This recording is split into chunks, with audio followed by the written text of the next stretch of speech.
There are moments in life when the walls close in, not made of stone, but of regret, failure, and the quiet weight of yesterday's choices. In those moments, hope doesn't arrive loudly. It doesn't knock. It waits, silent, asking only whether you are willing to listen.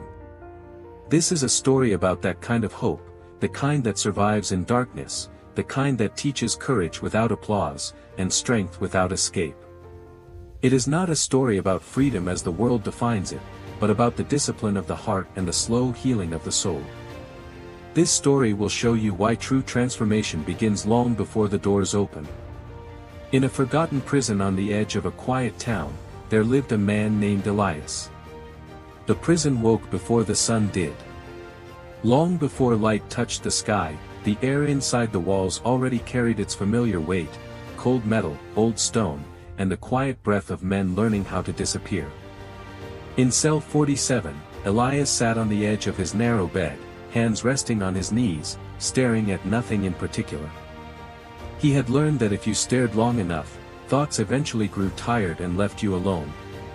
Time behaved differently here. It didn't move forward. It circled. Elias had been inside for 11 years. Long enough for his name to feel like it belonged to someone else. Long enough for memory to blur into routine. Every day followed the same rhythm, the rattle of keys, the count, the meals that tasted like obligation, the hours carved into silence. Discipline kept him steady. Emotion, he believed, would undo him. Once, he had been a man with plans. A man who believed effort led somewhere. That version of him felt distant now, like a photograph left out in the rain. The mistake he made, one moment, one failure, had defined everything that followed. In here, guilt wasn't something you carried. It was the air itself. Elias told himself he deserved this stillness. That hope was a luxury for people with doors. To want more felt dangerous, almost dishonest. So he trained himself not to want. Not to imagine. Not to hope. Yet sometimes, in the thin space between night and morning, something restless stirred inside him. A question he refused to name. A quiet ache that discipline alone could not silence. He would tighten his jaw, breathe slowly, and remind himself of the rules that kept him intact. Survive. Obey. Endure. You learn quickly in places like this that strength doesn't always look like courage. Sometimes it looks like numbness. Sometimes it looks like learning how not to feel the passing years. Elias believed his story had already ended.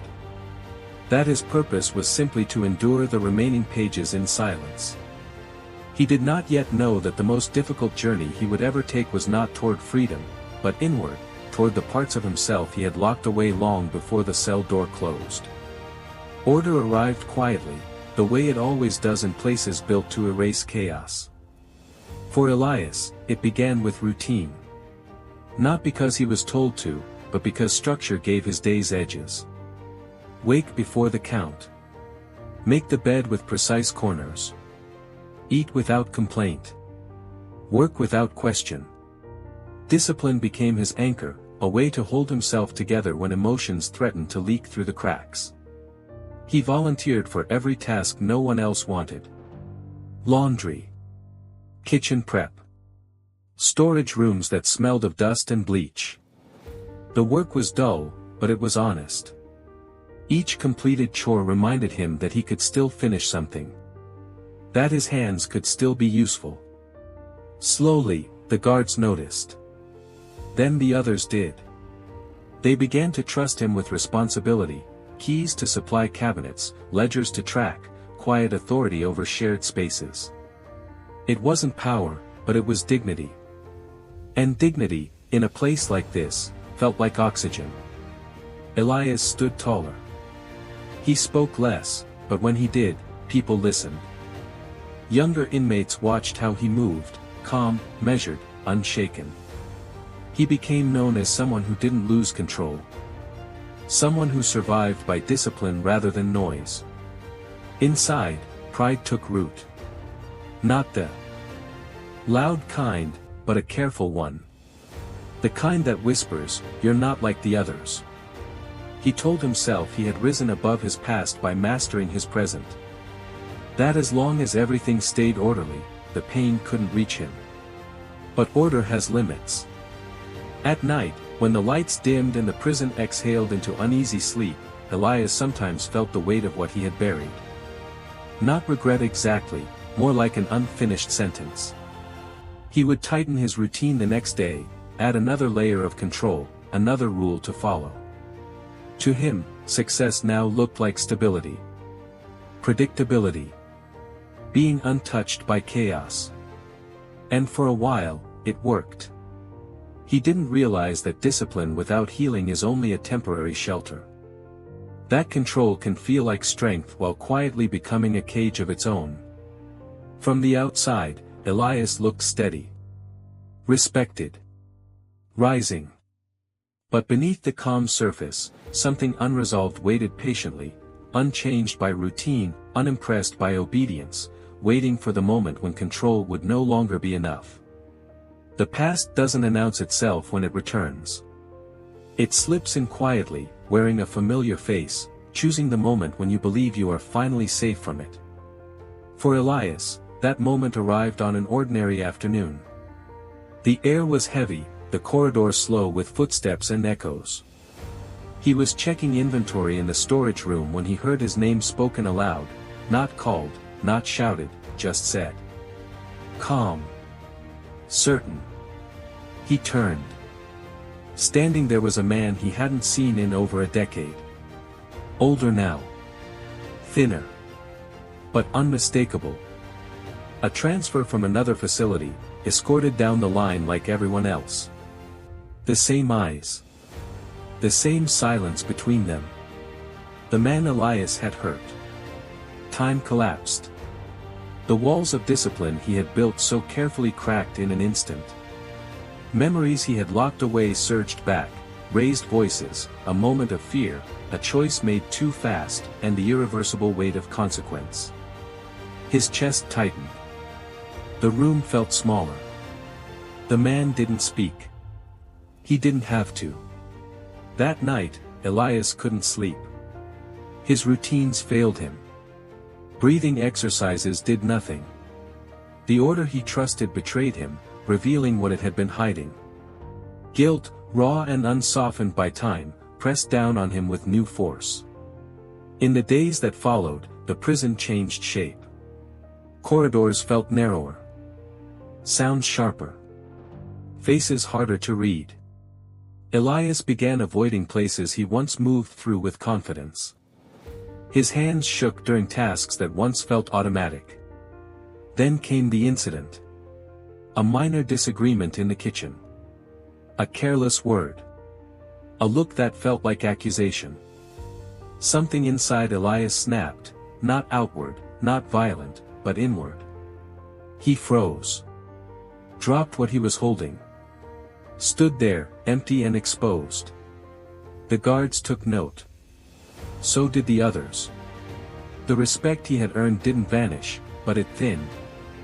Responsibility was quietly reassigned. Order slipped through his fingers. Elias retreated into himself, ashamed of the collapse. He had believed he was stronger than this. That time and discipline had redeemed him. But failure has a way of reminding us that avoidance is not healing. What Elias felt now was not just the return of guilt, it was the realization that his rise had been built on silence, not forgiveness. And silence, when broken, echoes louder than any scream. Elias told himself it would pass. That the heaviness in his chest was temporary. That if he tightened his grip on routine, if he returned to silence and precision, everything would settle back into place. He had survived worse, hadn't he? This was just another test of endurance. So he clung harder. He woke earlier than before, moving through the mornings like a ghost. He avoided eye contact. He spoke only when required. He replayed the past in fragments, what he should have said, what he should have done, the moment where everything could have gone differently. Each memory felt like proof that forgiveness was something he had forfeited long ago. Hope, in his mind, became an insult. To heal would mean letting go, and letting go felt like erasing the harm he had caused. Elias believed suffering was the only honest response to failure. If he carried the weight long enough, perhaps it would balance the scale. But suffering doesn't stay contained. His body grew tense. Sleep came in short, broken pieces. Food lost its taste. The world narrowed to a single point, his mistake. He measured his worth by it, judged every thought against it. Discipline turned into punishment. Routine into ritualized guilt. When he saw the other man in the yard, Elias looked away. Not out of anger, but fear.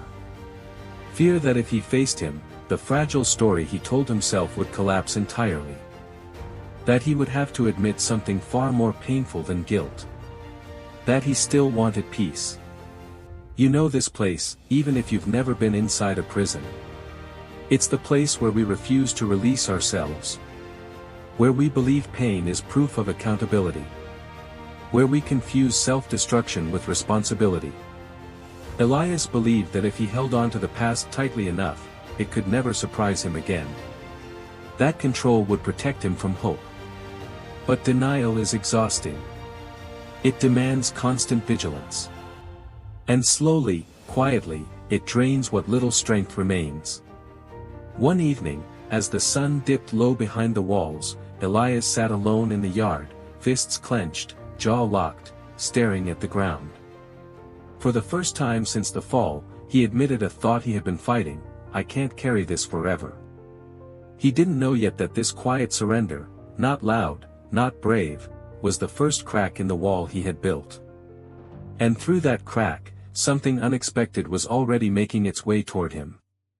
The man sat beside Elias without asking. No introduction. No explanation. Just a quiet presence lowering itself onto the cold bench, as if the space had always been meant to be shared. He was older than Elias, his hair almost fully gray, his posture slow but steady.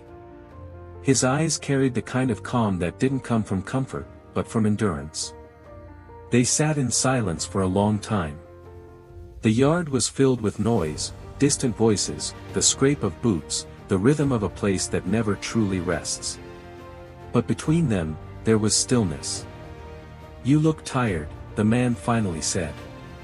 Not broken. Not angry. Not guilty. Just tired.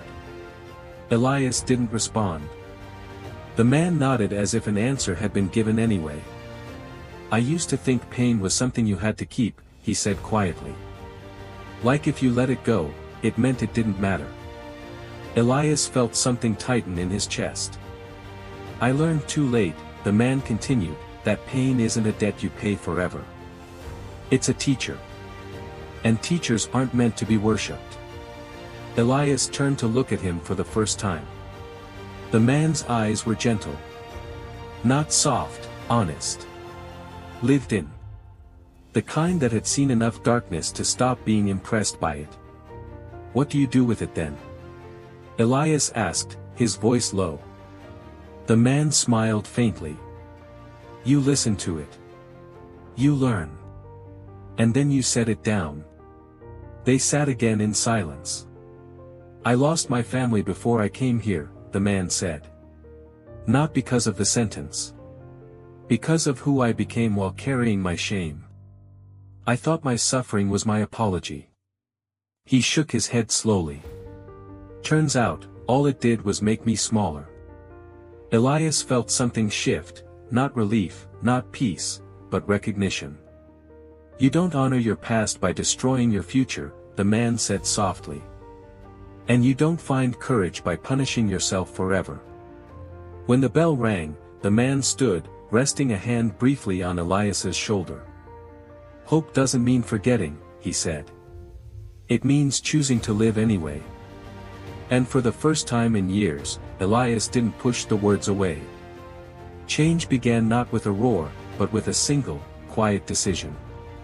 Elias woke earlier than usual, not because of duty, but because he wanted to. The morning air was sharp, carrying the scent of stone and frost, and for the first time in years, he inhaled it fully. He didn't rush. He didn't plan. He simply walked. Allowing his legs to remember movement without tension, allowing his mind to notice the subtle light brushing over the walls. He started small. A kind word to a younger inmate in the laundry room. A deliberate pause before reacting to a sharp tone in the corridor. He noticed when someone struggled with a task and offered help, not out of obligation, but because he could. Each gesture felt strange at first, like learning a language his heart had forgotten. At night, he allowed himself to write again, something he hadn't done since his arrest. Not letters, not apologies, just words spilling onto pages. Thoughts, fears, memories, hopes.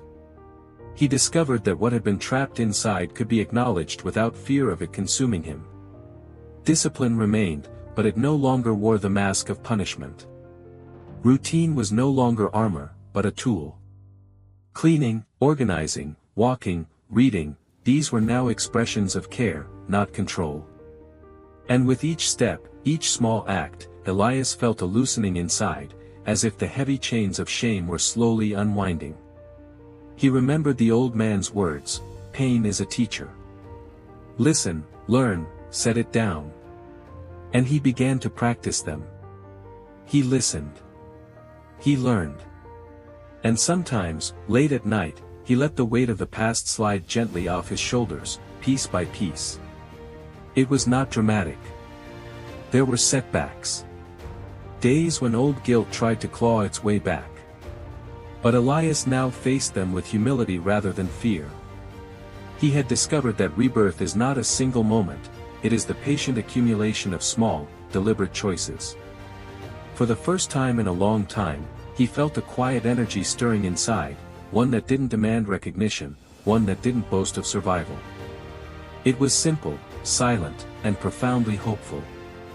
The first real sunrise Elias noticed came quietly, as if it had been waiting for him to look up. The sky bled gold into soft blue, brushing the cold walls with light that did not demand applause, just presence. He stood at the edge of the yard, breathing in the day, and realized something profound: he was still here. Still alive. Still capable of choice. His mornings now began with intention, not obligation. He tended the garden outside the prison walls, small plants that seemed insignificant until he watched them bloom. In helping them grow, he felt a reflection of himself rising from the shadows he had carried for years. Each leaf, each fragile stem, was proof that care could produce life even in confined spaces. Elias's presence among the other inmates shifted subtly. He no longer sought their approval, nor did he avoid them. He spoke softly, listened attentively, and offered guidance when it was needed, not because he wanted respect, but because he had learned that purpose grows naturally from small acts of service. Courage, he now understood, was quieter than pride. Letters began to flow again, sent to people he had wronged, to friends lost to time, to family who had abandoned hope. Not all were answered. Some never would be. Yet the act of reaching out, of acknowledging past mistakes without drowning in them, brought an unexpected lightness. Forgiveness, he realized, begins within, and only then does it ripple outward. At night, he sometimes walked alone beneath the stars. The sky was vast, limitless, and it reminded him that even though the walls around him remained, freedom had a shape beyond stone. Peace was not the absence of regret, but the presence of acceptance. Strength was not the absence of fear, but the courage to move forward despite it. Elias had been transformed, not by escape, not by circumstance, but by the quiet accumulation of small choices, each one a step toward himself. The prison no longer defined him. Hope was no longer forbidden. It was simple. Silent. Courageous. And for the first time in years, he felt the world stretching before him, not as a threat, but as an invitation. Life, as Elias discovered, does not wait for permission. It continues, relentless, whether we embrace it or resist it. And yet, even in places where hope seems impossible, it quietly waits for those willing to notice. Here are the lessons his journey teaches us. 1. Discipline is strength, but it must serve healing, not punishment. Control can stabilize, but only compassion transforms. 2. Failure is not final. It is a mirror reflecting what we need to face, not what we should hide. 3. Pain is a teacher, not a prison. Listening to it allows growth, rather than burying it in numbness. 4. Hope is quiet but persistent. It does not demand recognition, but its presence changes everything. 5. Forgiveness begins within. We cannot control how others respond, but releasing ourselves is always possible. 6. Courage is not absence of fear. It is acting despite fear, choosing purpose over paralysis. 7. Small, deliberate choices create transformation. Rebirth is not a single moment, it is patient, daily work. 8. Freedom is more than walls or doors. It is a state of mind, a heart unburdened by what we cannot change. Elias's story ends not with a grand escape or dramatic triumph, but with a quiet understanding. Life's worth is measured not by the circumstances we endure, but by the courage with which we meet them. His hope, once silent and forbidden, now walked beside him like a steady companion, guiding him toward peace, strength, and purpose. And for you, listening now, remember this: the walls that seem to trap you may only exist in your mind. Courage exists in the quiet, hope survives in the stillest moments, and transformation begins the instant you choose to set down what no longer serves you. Live deliberately. Choose hope. Let yourself be reborn.